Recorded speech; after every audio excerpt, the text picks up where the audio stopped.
Hey everyone, my name is Ty, and I'd like to welcome you to the PrayHer podcast.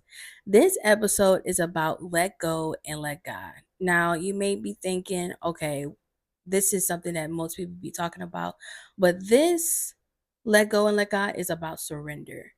Surrendering to God and the plan that He has for us can be very difficult. And we're going to talk about it. First of all, what is surrender? Surrender is in Google, because I looked it up on Google. It says to surrender is to stop fighting, give up control, or hand over something to another person or power. Biblically, it means trust, humility, and a willingness to let go of our own desires and control, choosing instead to embrace God's plans for us. So, with surrender comes with commitment, submission, consistency, um, obedience, faith, but ultimately trust. We have to trust that He's going to do what He says He's going to do. But guess what? We have to do our part by releasing that control. So last year, September 29th, I did say in my first episode that I did do like a 3-day surrender fast. With that fast, I wrote down everything that I was surrendering naturally and spiritually and what I was expecting in the season of surrender. Um, I truly believe that when I did that fast, it really ignited for God to show me certain things about myself. Tell me certain things that I need to let go of. Even like desires, things I thought that would bring me joy wasn't really a good desire to have. Um, Even though in his word he said, when you take delight in the Lord, he will give you the desires of your heart. But I'm at a point where, like, if it doesn't align with his will, I'm fine. I'm cool with it. So, in the season of surrender, he really showed me certain things that I definitely need to let go of. So with that being said, if you don't know by now, you're going to know now. I am always going to go to the Bible because we know that God's word would never return to him void. So there is three women I want to talk about. First is Hannah. This is about the fulfillment of the vow. So if you don't know the story of Hannah, Hannah had trouble conceiving children.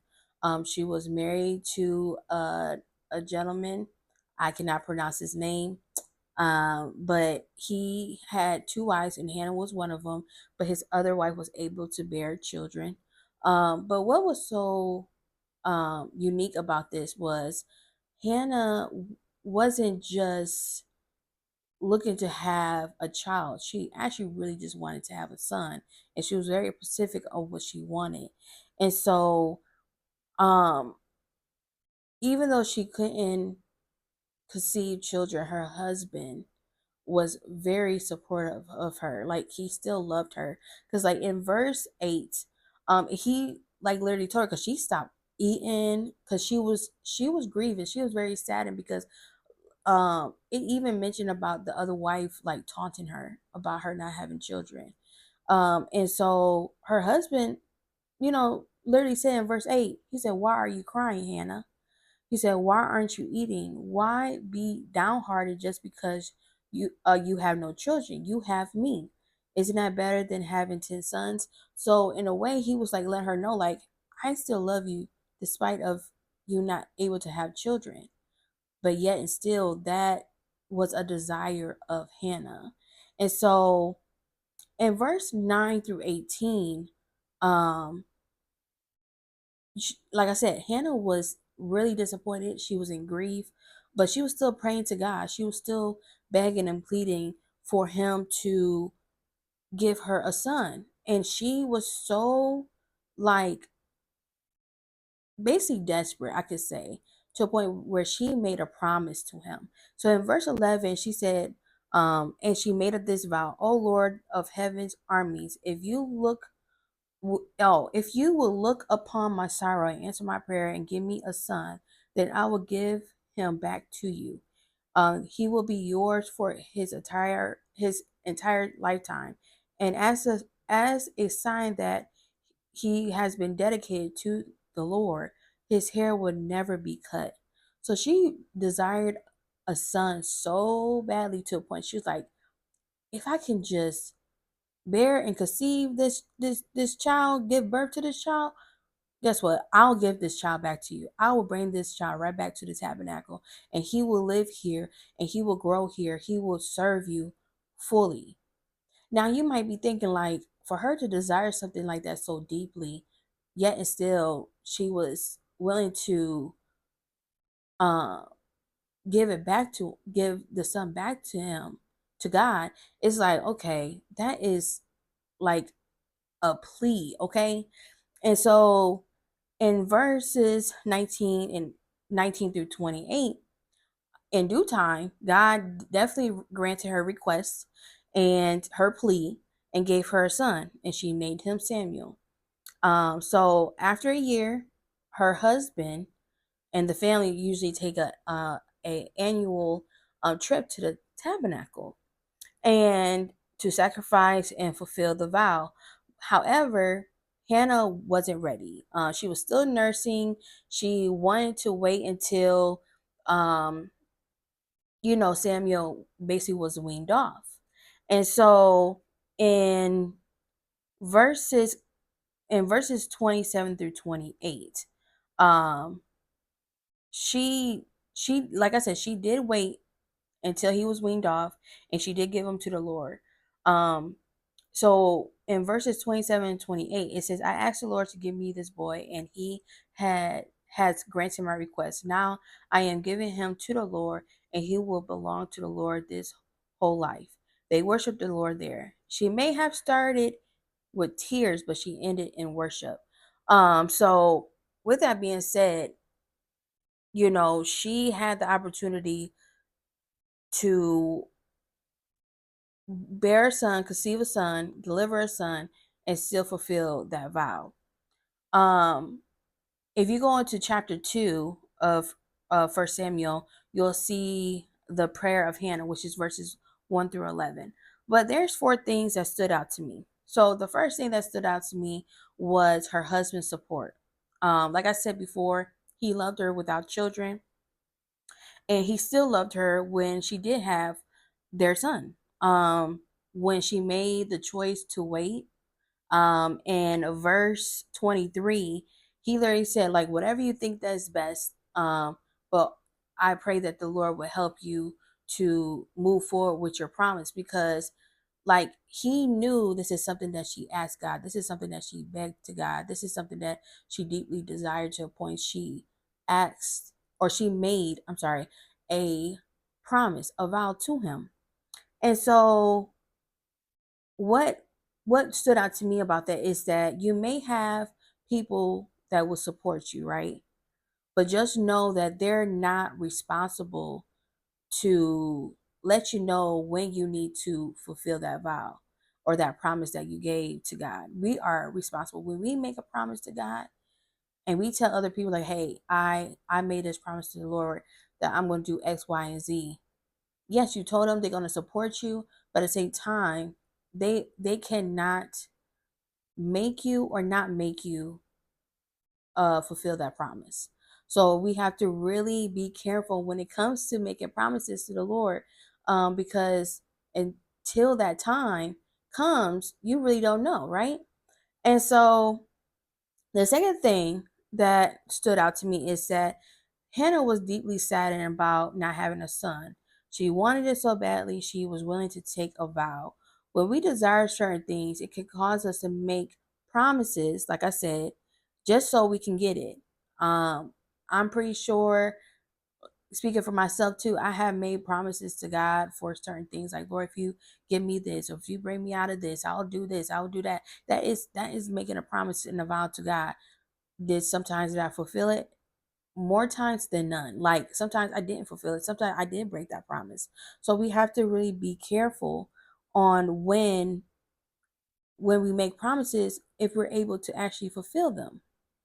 Another thing that stood out to me is that Hannah was able to have her son. Now it was time for her to fulfill the vow. She waited until her son was done nursing, like I said, to take him to the tabernacle. In those years, she could have changed her mind. Like I said before, it was things that I asked God for, and I was like, I promise I'll do this and do that. And Lord, if you give me this amount of money or whatever it was, uh, at that moment, you never know once you get that, like how you really going to operate and move. So, but she knew the vow she made to God. This is the process of letting go. This is the surrendering um season for her. Like she had to fulfill it. And oftentimes it's hard. I can really say that it's hard because especially when you desire something so badly that you cried so much to the point where they thought she was drunk, y'all, in the tabernacle. Because that's how badly she wanted a son. That's how badly she wanted to, like I said, that's how badly she wanted to have a son. So after all that though, she did fulfill the vow, and instead of her crying, she ended in worship. So this could have been looked at a bittersweet, I'm sorry, moment. The bitter side, the son she begged for, is who she was no longer going to raise. However, the sweet moment was she was able to fulfill her vow to God. She didn't allow her desire to get in the way uh of the promise she made to God. She was thankful for God answering her request. So my question is, what if the same thing we're asking for or desiring for is what God wants us to give back to him? Like that is something that is like a gut punch because it's like, what if God did give it to you and then he is requiring you to give it back to him? What if you didn't make that promise? What if you didn't make that plea? But he gave the desire of your heart, but eventually he came back and was like, "Know what? I want you to surrender this to me." Are you able to do that? Especially something that you desired, that you prayed about, that you wrote down in your journal. You know, you get what I'm saying? Like how that is a tough pill to swallow. But when it comes to surrender, like it says, we have to embrace God's plan that he has for us.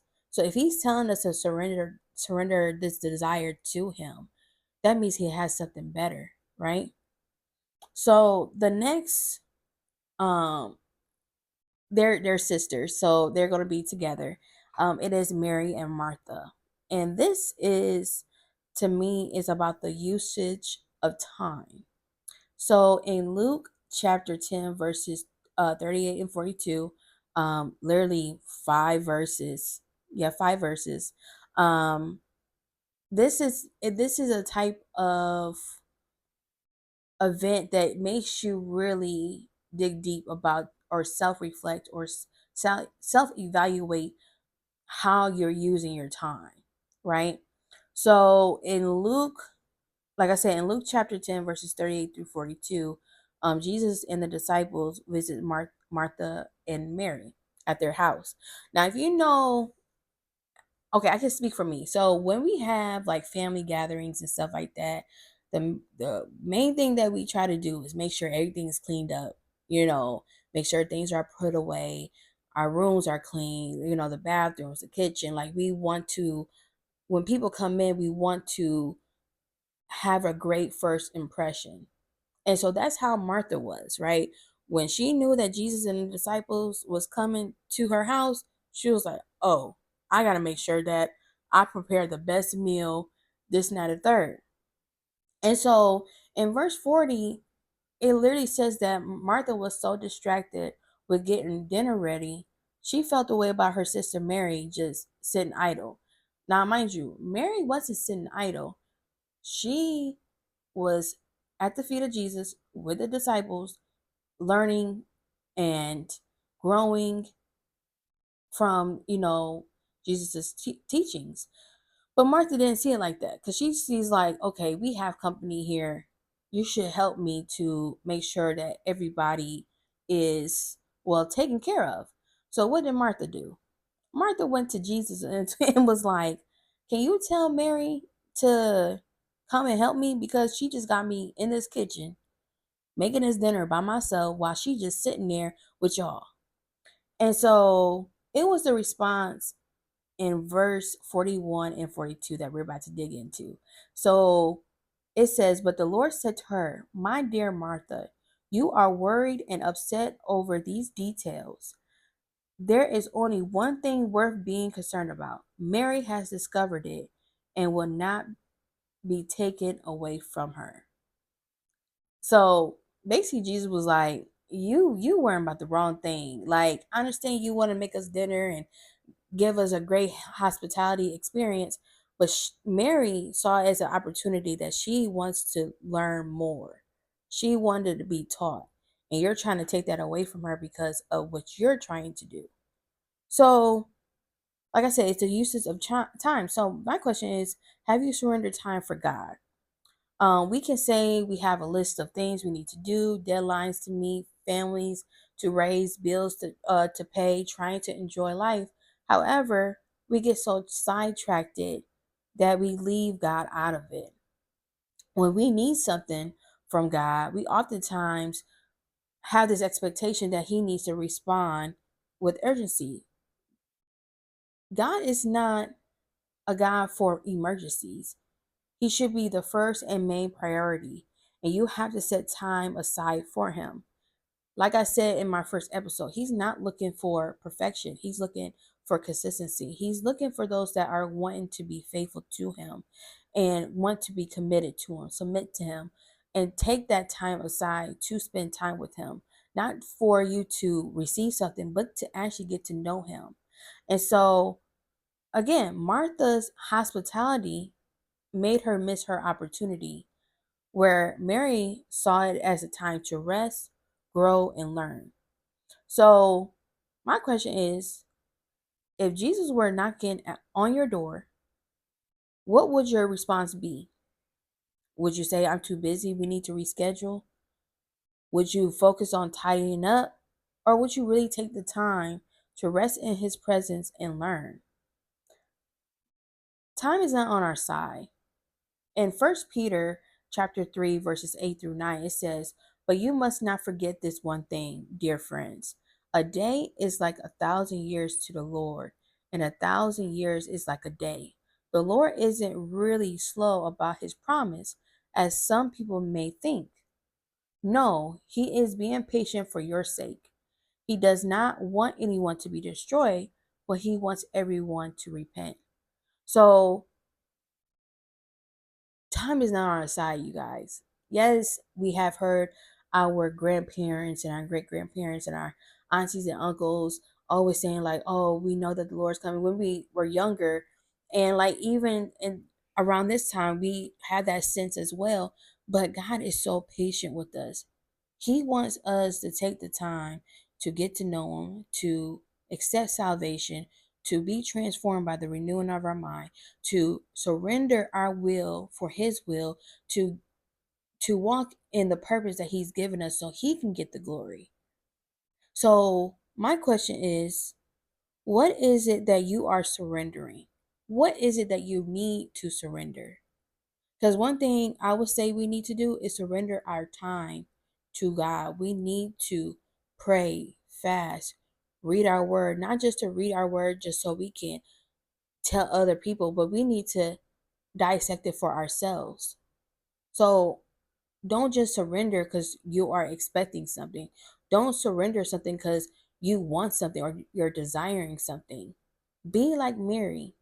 When that opportunity comes in front of you, that God is resting upon you and want to teach you something, surrender some time. So I want you guys to take the time to think of the things you need to surrender so you can let go and let God. Because he is a God that he doesn't move, we move. When we're out of alignment or things are not going a certain way, it's because we move. He never moved. So I really pray that you really take this time and really self evaluate your life, the things that you desire, um, and see if this is something that is even aligning to his will for you. Um, because we know that we serve a God that gives us exceedingly abundantly above all we can ask or think. So I really hope this encourages you and ignites you to really do a deep evaluation with yourself and allow God to reveal certain things that you need to surrender, even if it's your desires. Um, because we know that He will give our heart's desires, but I'm at a point where if it doesn't align to what He has for me, or if He has something better, psh, I'm good. So thank you again for watching another episode. I want to take time to thank all those that had took the time to subscribe to my channel. Welcome to the PrayHer podcast. Welcome to the community. I am so excited to grow, to really speak to you guys and just really dissect the word with you guys. And I am open to any topics, suggestions on things you want to talk about, because this is not just me knowing everything, right? Because when I come before you guys, I'm studying. God is revealing certain things to me. He is dealing with me before I can even speak to you guys about what He wants me to speak to you guys about. So if you have any suggestions, if you have any topics that you want me to talk about, you can comment below. You can message me separately. But either way it goes, keep on liking, commenting, sharing. If you haven't subscribed yet, please subscribe to this channel. And that's about it. But I will see you guys on the next episode. Have a good day.